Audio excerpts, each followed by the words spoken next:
Hi, everyone, and welcome to today's webinar on the Graduate Certificate in Executive Coaching here at William James College. My name is Sarah Johansson, and I work in the marketing department here at the college. So I'll be your host for today's webinar. I'll take you through a little bit of an overview of William James, and then we will get into our presenters for the day. So we can move on to the next slide. As I said, my name is Sarah Johansson.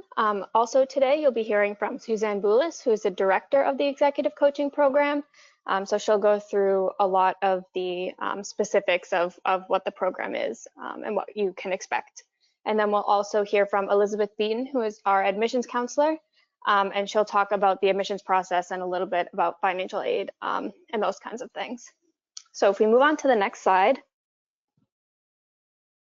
a little bit about William James College. You can see there on the map that we are located in Newton, Massachusetts. Our campus is very easily accessible from a number of major highways. It makes it really great for our students who need to access the services that our campus offers, who want to experience the Newton area. We are easily accessible to the city of Boston. We have a lot of great connections and relationships with organizations in Boston and the greater Boston area.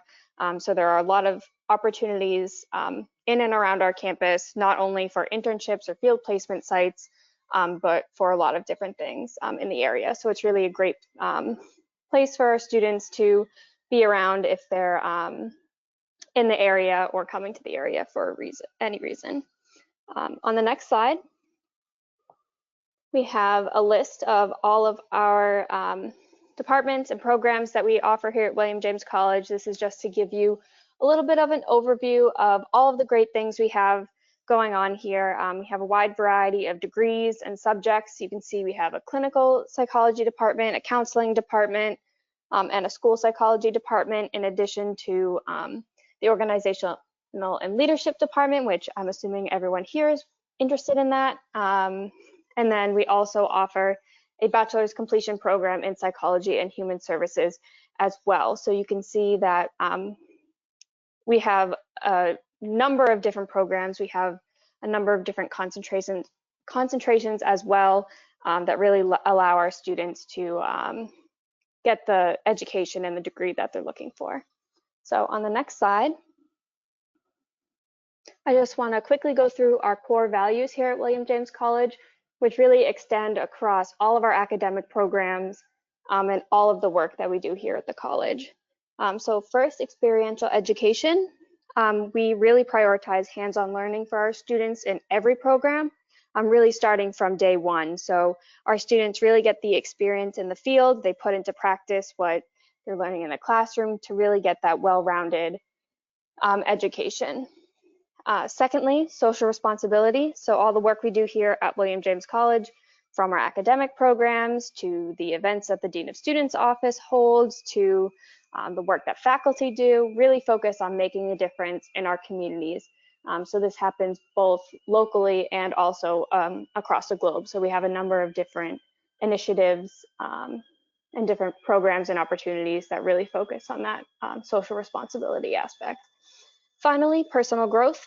So again, I want to reiterate the importance that we place on experiences outside of the classroom. So here at William James College, our students not only grow professionally, but they really grow personally as well. Our faculty are all experts, they're practitioners in their field, so you'll be able to make connections with them, make connections with your peers, and experience many great events, talks, and other opportunities that William James College has to offer. So there really is a lot to experience here beyond just going to class and earning your degree or certificate. So on the next slide, before we get into the presentations today, I just want to go through a few housekeeping things. First, I want to say that obviously this is a live webinar, so we really want to make sure that you get all of the information you need and get all of your questions answered today. So at any point during the webinar, please feel free to submit any questions you have, anything you need clarification or more information on into the question box, and there'll be some time at the end of the webinar to make sure that we can get those questions answered for you. Secondly, I want to say that this PowerPoint is available for download in the handout section. So I encourage everyone to take a moment to download that to your computer so that you can have it to look back on. There's a lot of information on the slides coming up. There's some contact information at the end, so it really is a great resource to just have to refer back to. So on the next slide, we can launch our first poll. So this will just give us a little bit of a sense of who's in the audience today so that we know who to gear our presentation towards. So if you could just take a moment to answer what draws you to an executive coaching program, that would be great.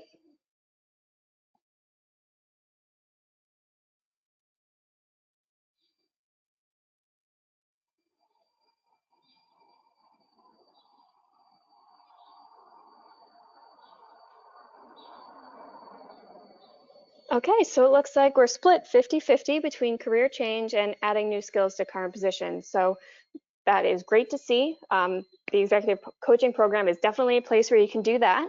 So we can move on to the next slide.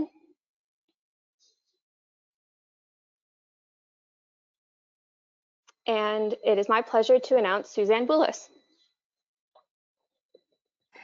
Thank you, Sarah, and hello, everyone, and welcome.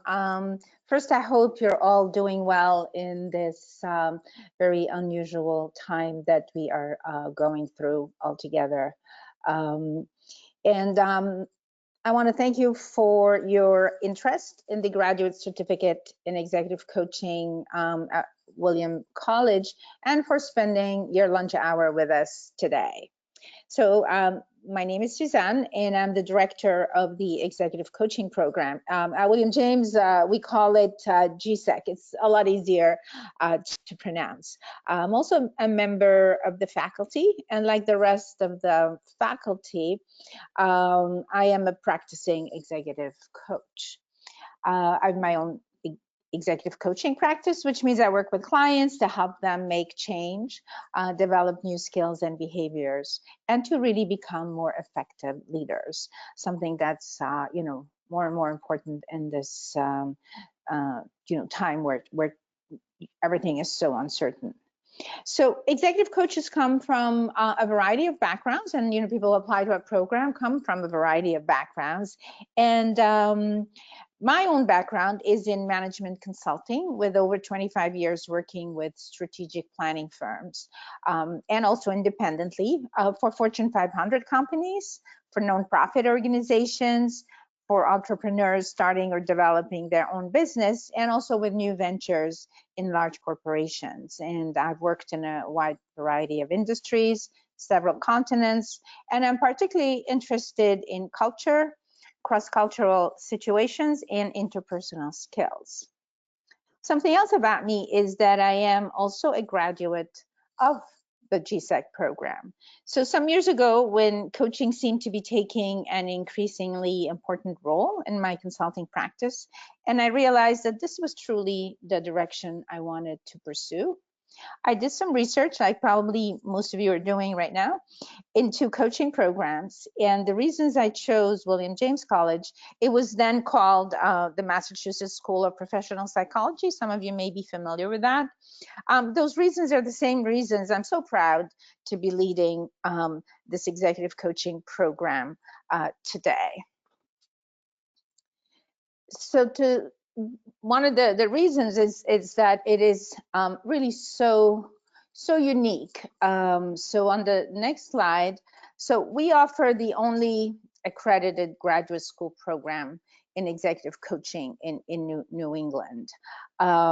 It's really a coach education program, which is different from a coach training program offered by for-profit providers. It's a graduate level program. It combines both the theory and the practice of coaching. It's academically rigorous. We are in a graduate school, but it's also very practical. So we give our students ongoing coaching practice. We really put them through the process of coaching from the moment they enter the program. even a little bit at orientation as well. So our students coach each other. They have informal coaching clients. And of course, one of the unique features of our program is they have a full 3.5 months supervised coaching practicum, where they have a real client that they work with in a real coaching engagement. And I'll tell you a little bit more about that later in the webinar. So our program is a blend of theory and practice. In some programs, students just get practice and learn coaching skills. And of course, there's a lot of value to that. But in the GSEC program, we feel the theoretical framework is also very important, as important as the practical part. It's really a foundation. So students learn about psychological frameworks and how to apply them to the coaching process. They learn about the theoretical frameworks that have been known and researched for years, and some of the new research, and how to translate those to the actual practice of coaching. We don't follow one model. We introduce you to a variety of models and allow you to sort of develop what works for you. So our students gain an exceptionally strong foundation of cutting edge knowledge in this program. So let me tell you a little bit what the program looks like and how it works on the next slide. It's an 8-month program. It runs typically from the end of August to the end of April. And we also sometimes run a January to early August program. It has 15 graduate academic credits. It's approved by the International Coach Federation, and it consists of 5 courses that really build on each other.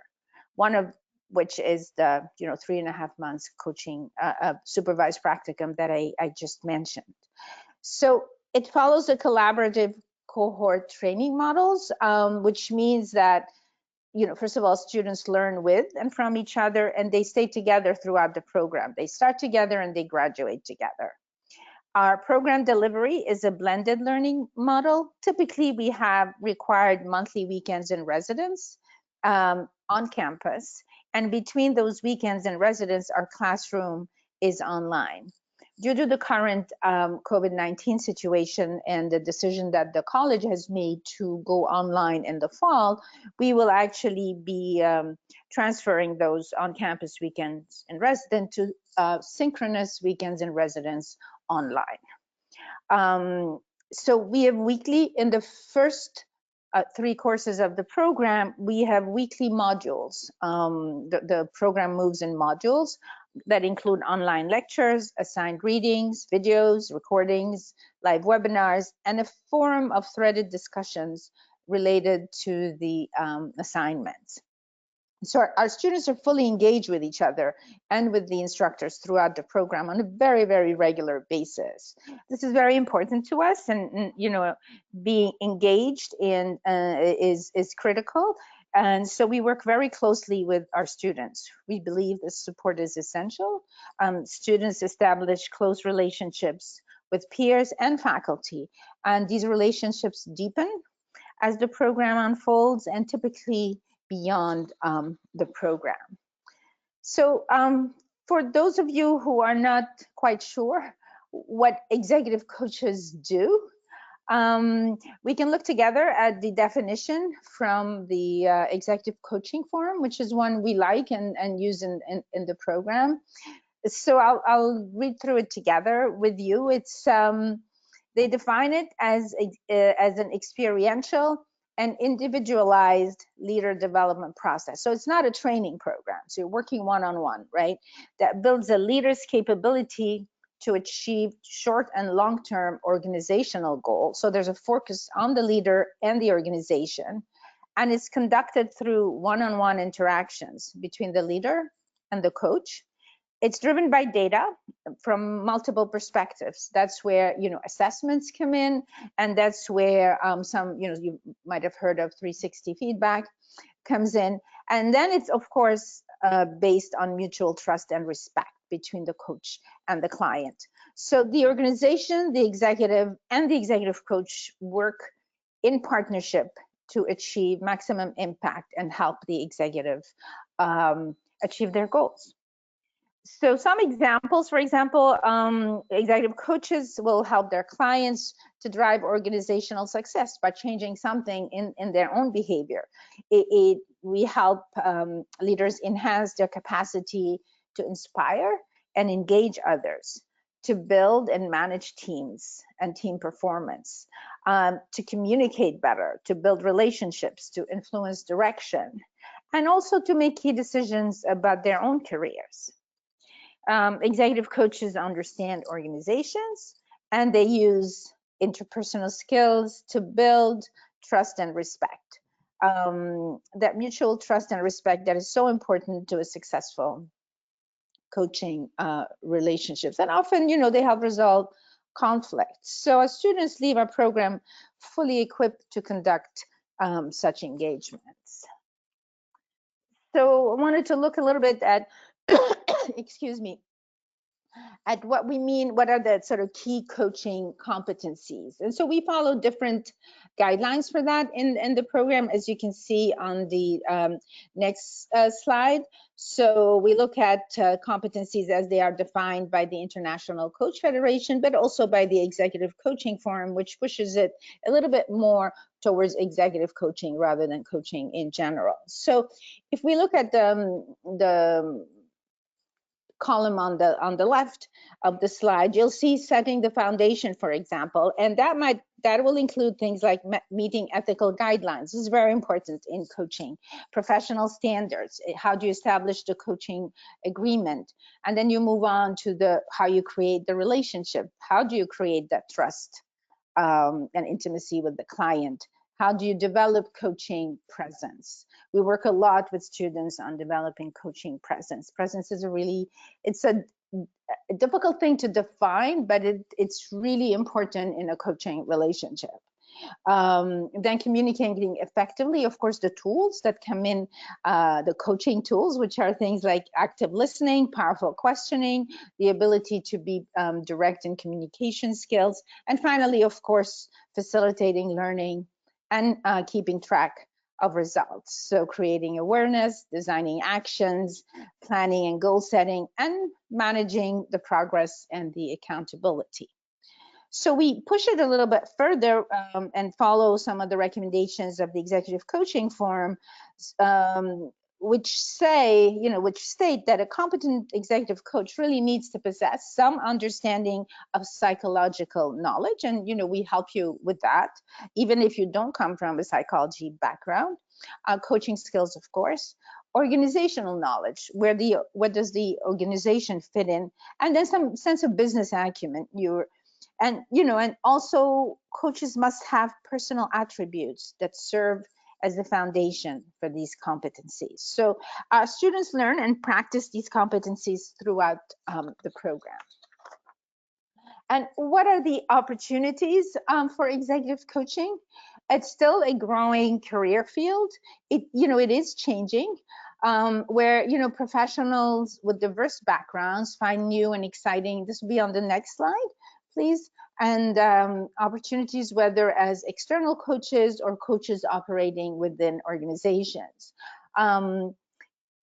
In fact, internal coaching has been growing rapidly according to the conference boards, and many companies that are not doing so already are planning to increase internal coaching.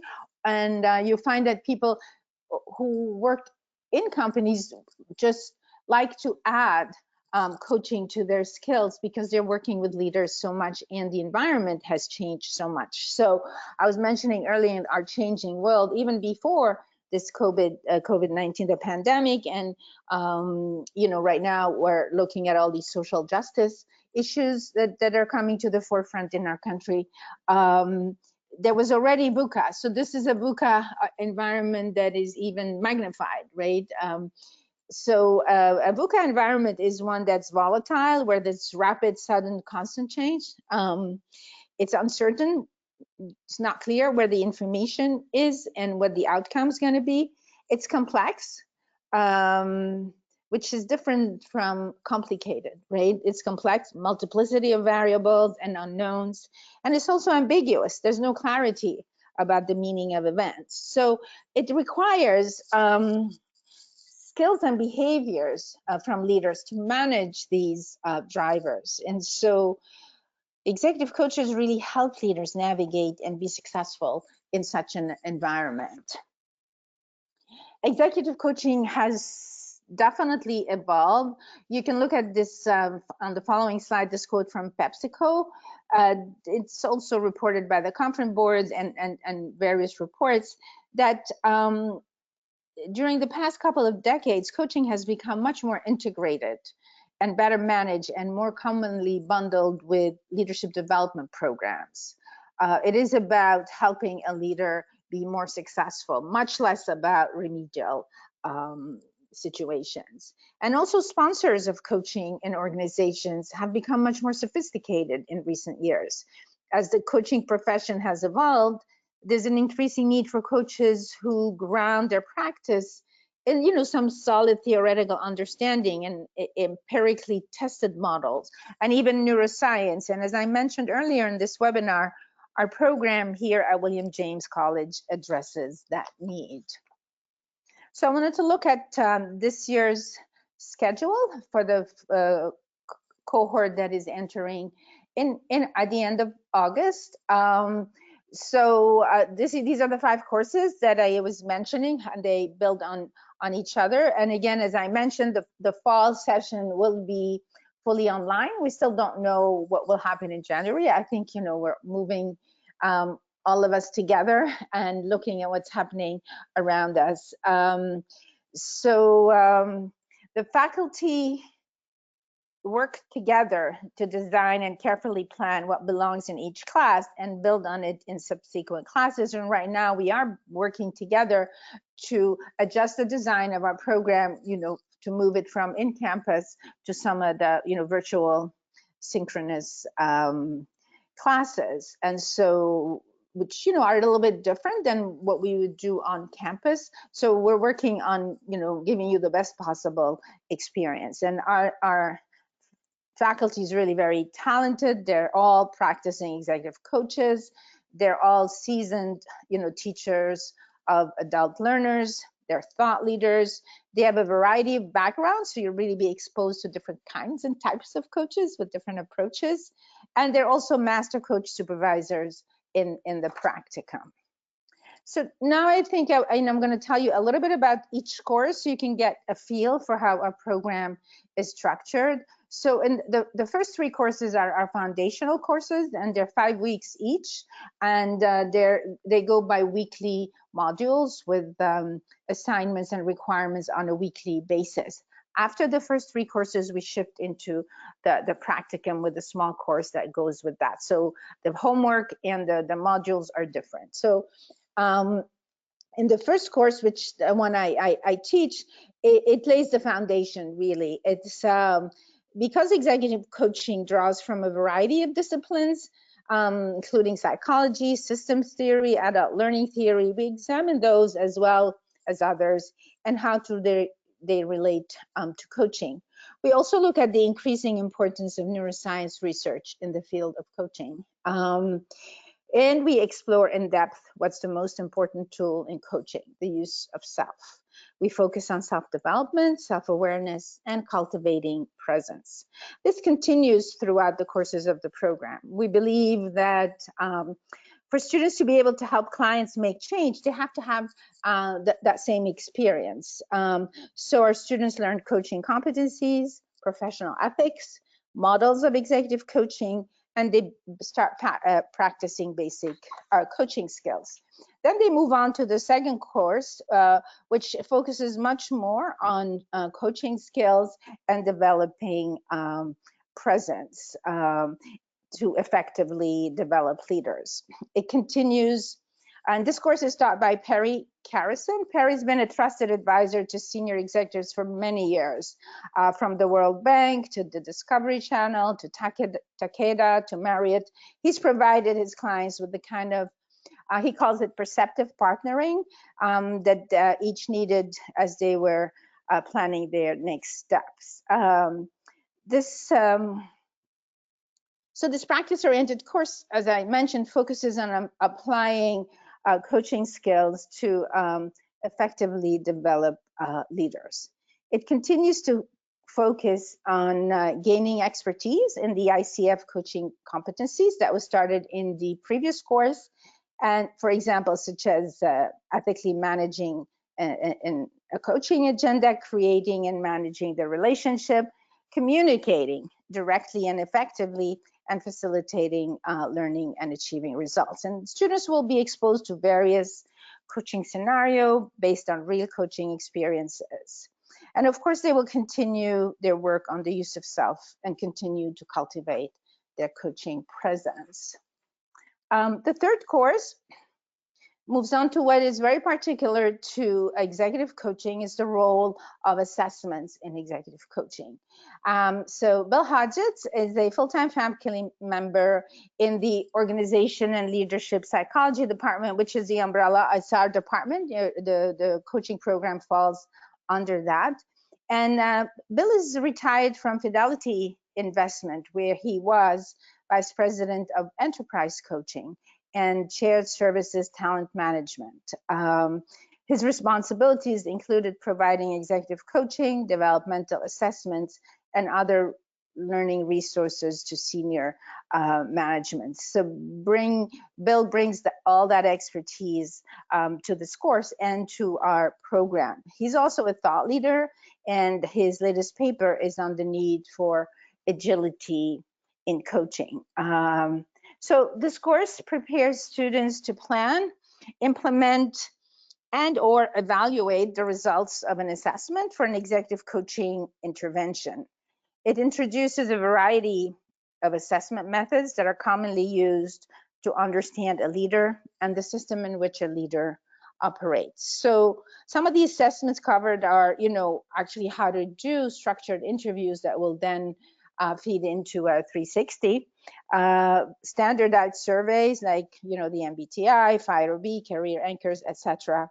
360-degree feedback instrument, whether online, or we actually teach our students to create their own narrative 360 with structured interviews, as I mentioned earlier. So, and there's several other organizational assessments that are introduced in this course. Once our students have completed these 3 foundational courses, they are ready for the Practicum class. The Practicum class is taught by Susan Ennis, who really has over 30 years of experience in executive development.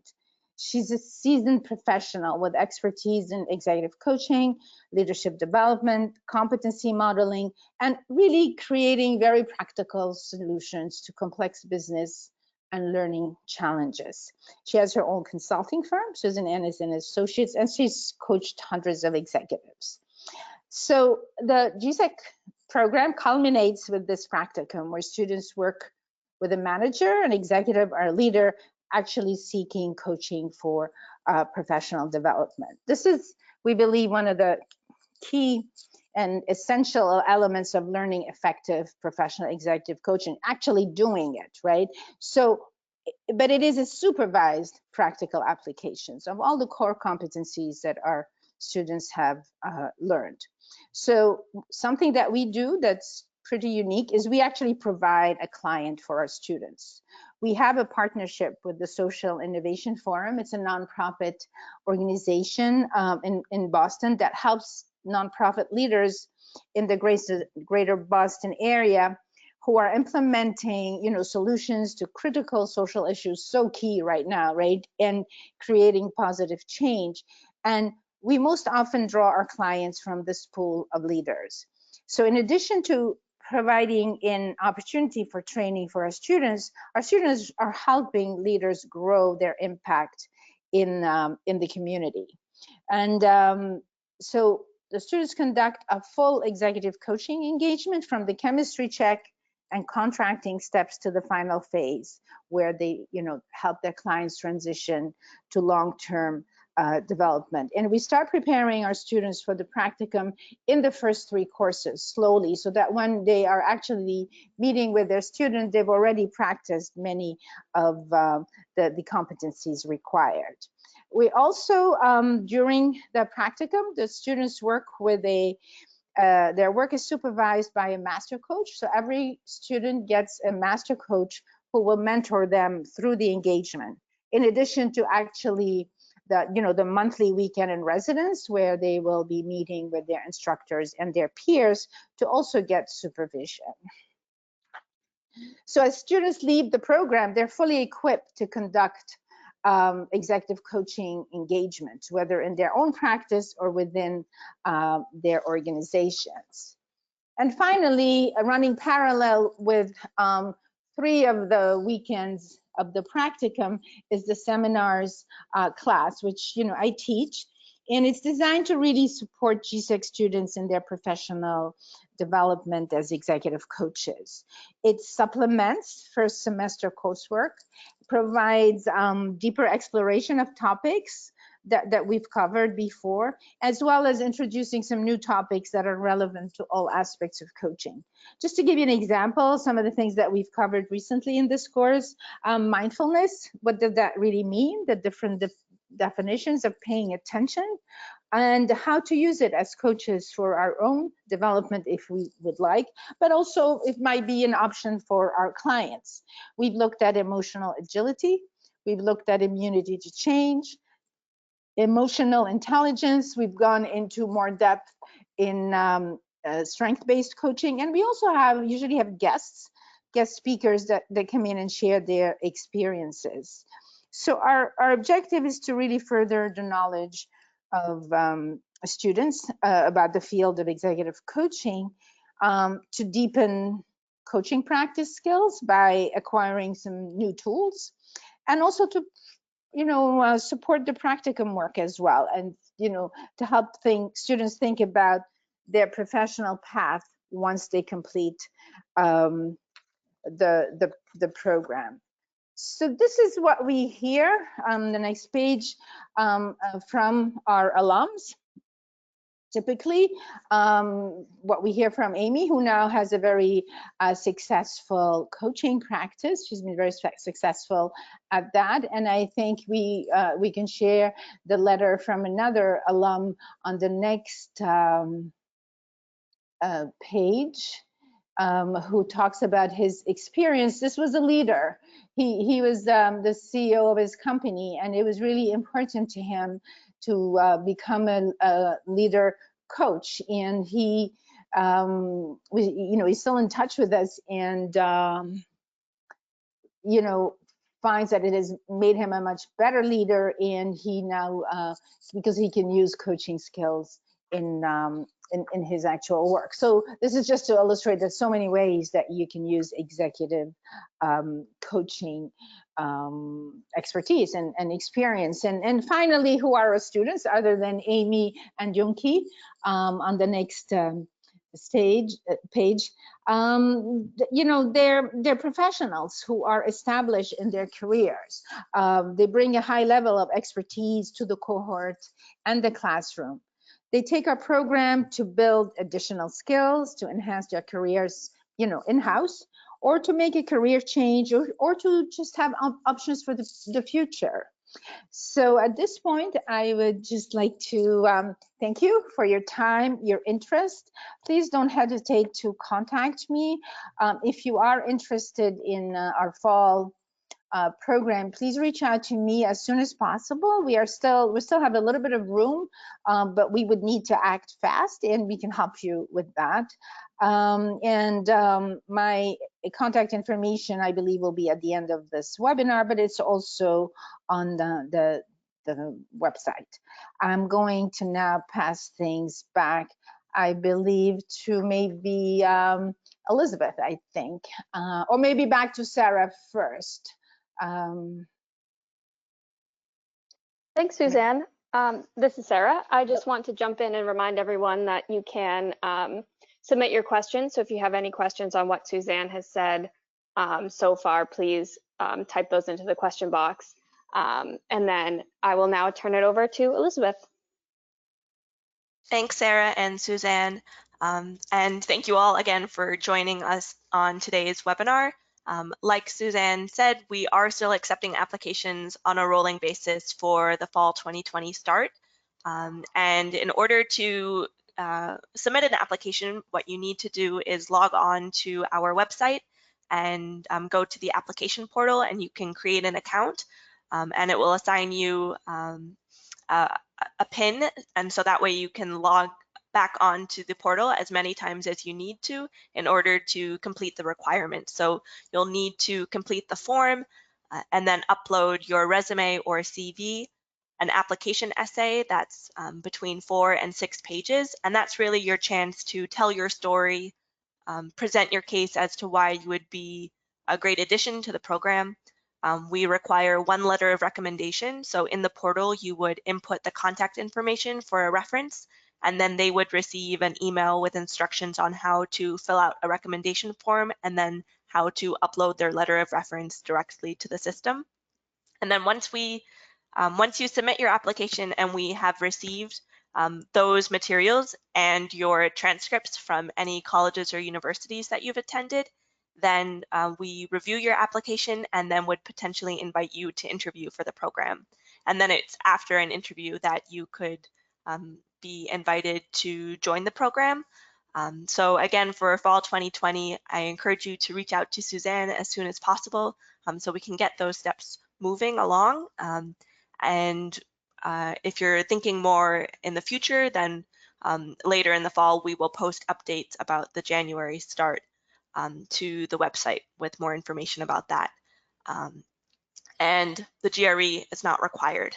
So that's one thing checked off your to-do list that you don't need to do. And I am happy to speak more in depth about the application process online, and my contact information will be at the end as well. And I just wanted to also mention that your application for admission is automatically considered for merit-based financial aid, and that a potential offer of admission would include a potential merit award. Okay, thanks, Elizabeth, and thanks, Suzanne, for your presentations today. As I mentioned a few times, we're now at the Q&A session, so if there's anything that you heard today that you need a little bit more clarification on, and you have an additional question that wasn't covered in the presentation, please just submit that to the question box, and we can make sure that we get that information for you.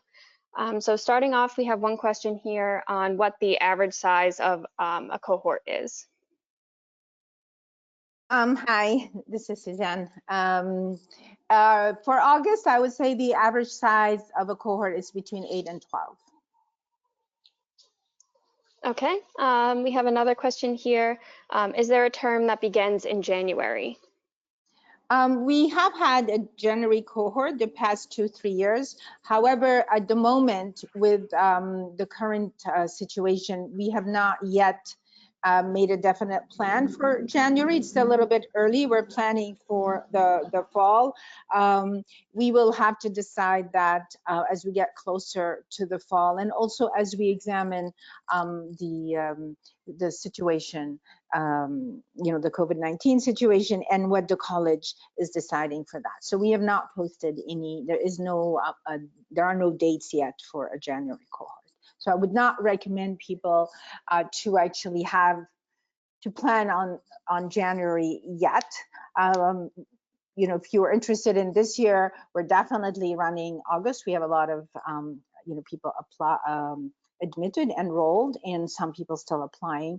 But I cannot promise anything for January at this point. So it would have to be next year. Okay. We have another question here. How many hours per week do you anticipate that this certification process requires? I always tell people between 5 and 8 hours a week in those first 3 foundational courses, because they're weekly modules. So some people do the work a little faster. Some people it takes them a little bit longer time. Most of the work is done in an asynchronous fashion, right? So you could be doing it at midnight or early in the morning. It doesn't matter when you do it, as long as you meet the deadlines for what is required that week in terms of deliverables. After the first 3 months, it's more than 3 months, the 3 foundational courses, we shift. So you're going to be doing a practicum. So there's a lot less homework, and you're going to be spending time. We want you to focus on the time that you spend with the the leader, that the client that you're going to be coaching. So that actually requires meeting with a client during the day, because it's a real client. Once every 10 days, I would say we require 6 to 8 meetings with a client over the 3.5 months period. However, the actual practicum starts with a little bit of an intense period where you're going to be interviewing people at that client's company, etc. So the focus is much more on that. The practicum does not have homework. The homework is actually to do the applied work. The little seminars course runs on a monthly basis, so just a little prep, but it's really not as much at all as the first 3 courses. Okay, we have another question here. Can you talk a little bit more about the weekend of residence? How long is it during the day, and how is it shifting to be online? Okay, when it's on campus, it's 9 to 5, Saturday and Sunday, once a month. As it is online, we realize that it's very hard to do 2 full days on Zoom.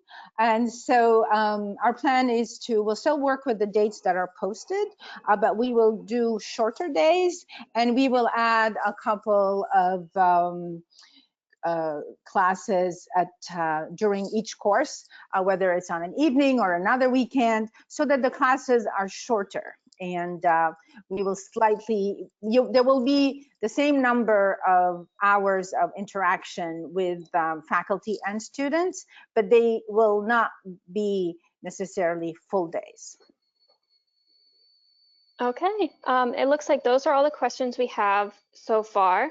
We can move on to the next slide, which I believe has the contact information that has been alluded to already in the presentation. So I want to say again that you can download this PowerPoint in the handout section. So you can have this information available to you if you have any further questions or want to reach out about any specifics related to your situation or your pursuit of this certificate. So definitely encourage you to do that.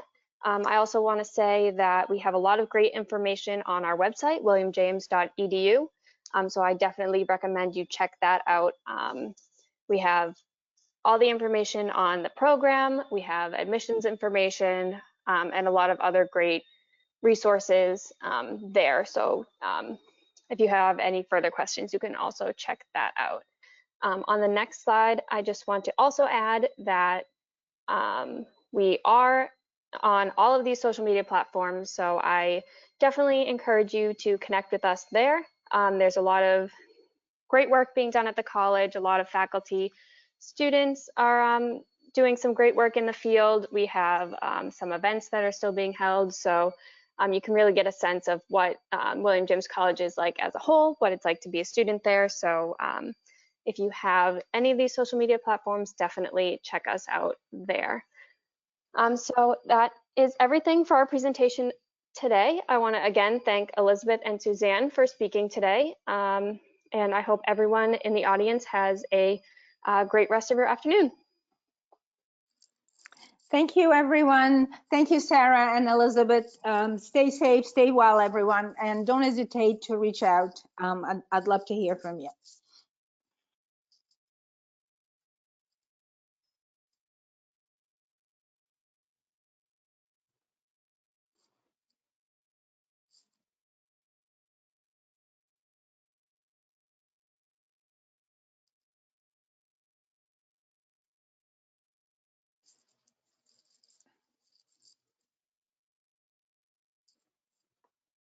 I'm going to log off.